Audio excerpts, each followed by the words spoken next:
This is Angel and Chipa. Hola. Oh, excuse me, Lefty. My freaking government name's out there. Don't give them your government name. Nah. uh, so yeah, so this week is probably one of the biggest weeks of the year for boxing, the busiest at least. We've got Pro Box, which is tomorrow, that we're gonna try to do a pop-up video for. Did I say pop-up video like MTV back in the day? Pop-up. You did pop-up video. That's old school. Wow. You're giving away our age there, man. So we've got Pro Box, then we got Friday, Friday Night Fights on ESPN, which should be a fun event. And then Saturday, we've got Amazon Prime, PBC on pay-per-view boxing, and which is a whole other thing in and of itself. From what I'm hearing, it's 10 to 12 events a year that they're going to have on there that are in pay-per-view supposedly. And basically PBC, side note, is in a place where they've burnt enough bridges that Amazon's the only people that'll take them now, which I'm not exactly too disappointed, but Not at all. I mean, but be that as it may, we've got Tim Tszyu against Sebastian Fundora. It was Tim Tszyu against Keith Thurman. But if you're a fight fan, you know that this is going to be the better fight, even though it lacks in the name value of a Keith Thurman. But this should be a better fight, however long it lasts. Chipa, what was your thoughts on the main event for Saturday?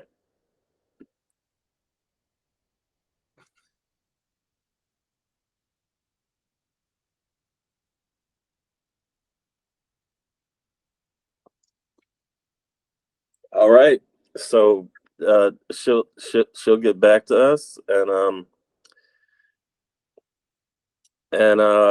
so apparently she wants to hear my thoughts.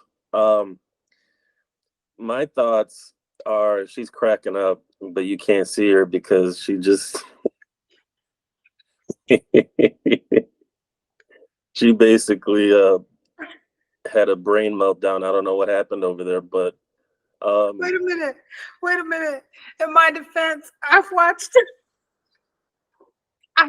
so much boxing trying to get prepared for this that you were like the main event Saturday and 50 names just went through my head. And I'm like, what main event? Is this a trick question? I couldn't even process your question, man. My brain just said, we're done.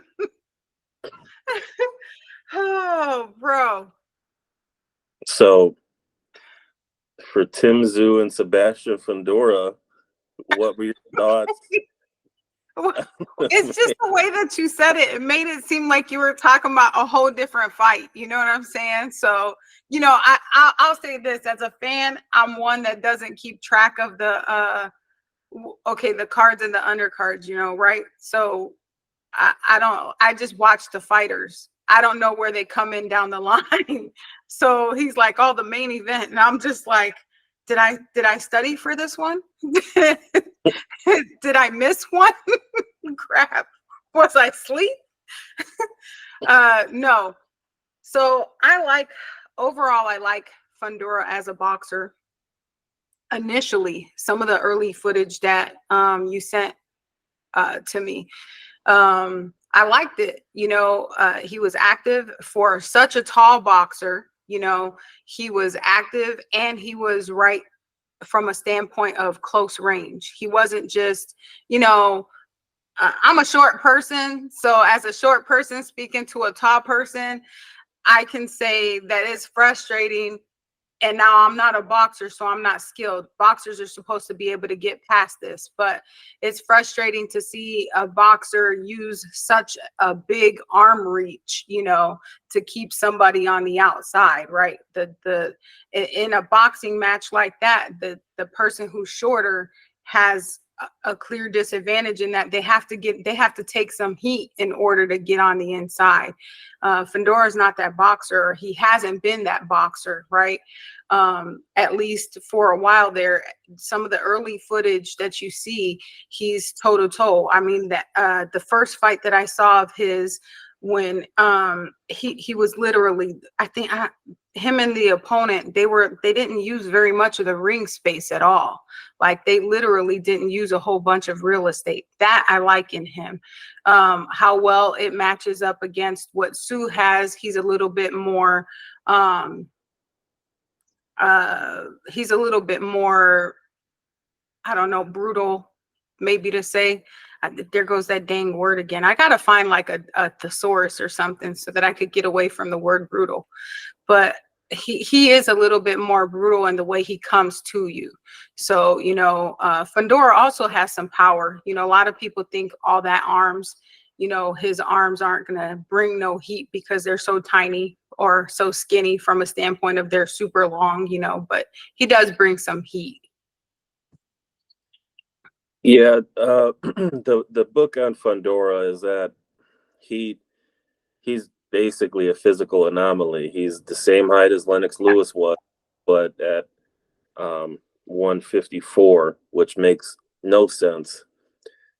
He comes from a fighting family. His sister is actually fighting in the co-main event on Friday, if I'm not mistaken. Right. She so you'll probably see her in his corner, maybe, I don't know. But I will say Fundora was active up until about a year ago, almost exactly to the day. His last fight, he got knocked out against Brian Mendoza. On a previous iteration on this channel, I said, I'm not betting on Fundora. I'll sprinkle on Mendoza because eventually someone's going to punch Fundora's ticket. And Mendoza did more than punch his ticket. He got him comfortable on the inside. Mendoza did. Got Fundora comfortable on the inside. They were exchanging.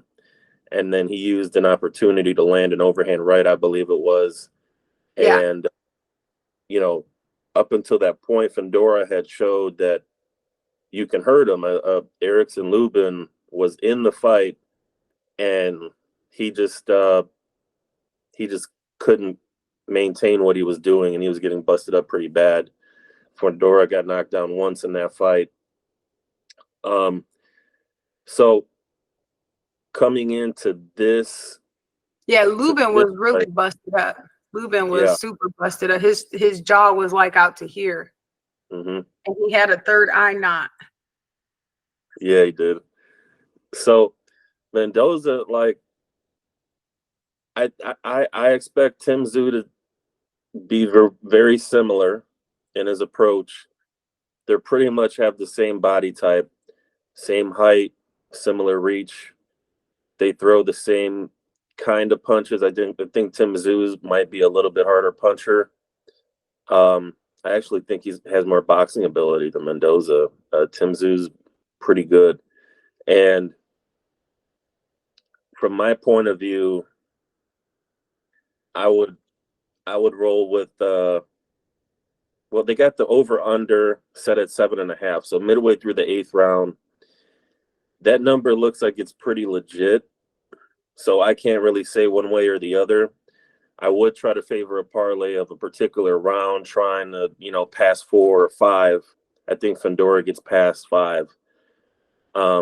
But I would try to lock in Tim Tszyu on a parlay and connect a couple other fights with it to get back to even money. That would be my play here.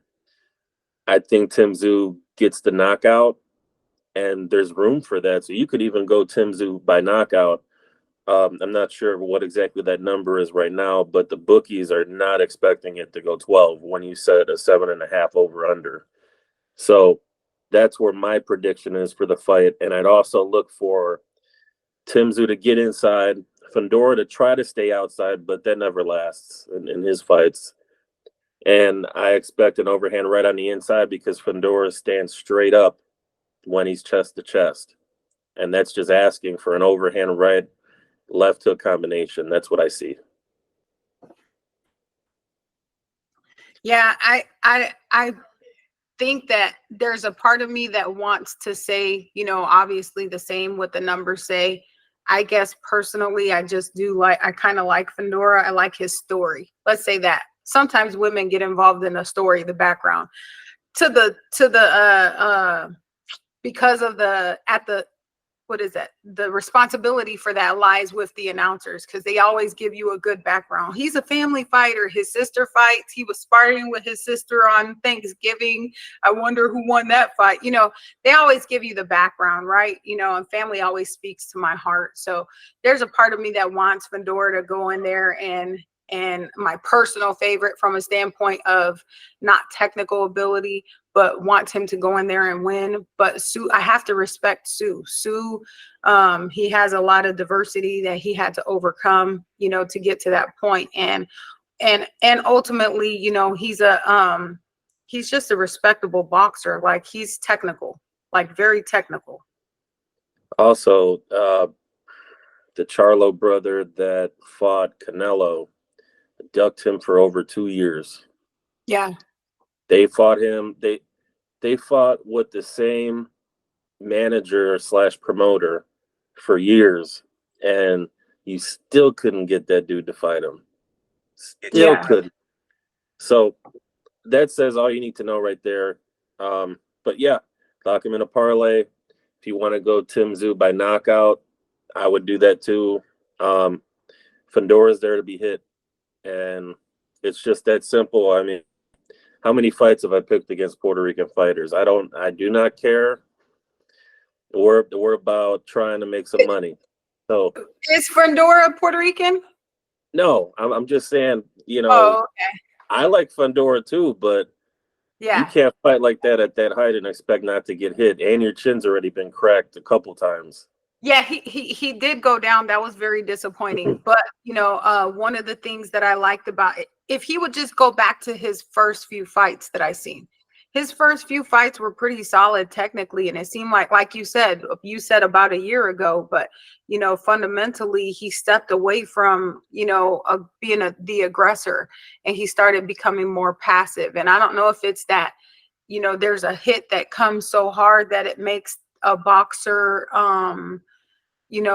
not want to be hit like that again, or what's the factor that it is. But there's actually several of the boxers that we're going to see. It's like they have a good, decent, promising start, and you can say some of it is wisdom, but it seems like some of it might be a little bit of fear, because they step away from their technical aggression. Well, it's tough because he's probably he hasn't had a trainer that has told him to not box from the outside. And sometimes guys are what they are. There was a guy similar to Fundora. His name is Paul Williams. And he was an inside fighter that was not as tall as Fundora, but he still looked weird in there. Yeah. And it comes to a point where, do you want to fight the fight that you're comfortable with, that you got brought up on, or do you want to fight, what science and what your physical attributes lean toward? And you can't fight the same way every fight. So, as a professional fighter, I would expect one to be able to adjust their game based on the opponent. Right. And, if he fights inside, that's Tim Tszyu's fight all the way. Now, what I would look for Fundora is Tim Tszyu going to keep his head on the center line, and can Fundora land an uppercut that changes the fight? If he's not going to be sitting back and boxing, he's got to try to catch Tim Tszyu on a center line with an uppercut, because he's got nasty uppercuts. I mean, when I say horrible, I don't mean it like bad, but I'm saying like to be hit with one of those uppercuts, it's crazy. Like his uppercuts are really nice, very technical. Yep. But I gotta lean Tim Zoo. So yeah, parlay it. Tim Zoo by knockout. You can I spring still place that bet, but okay. yeah. So, but hey, that's the main event for Saturday. We're gonna have more videos to come. Peace. Oh, I almost ended the whole dang call.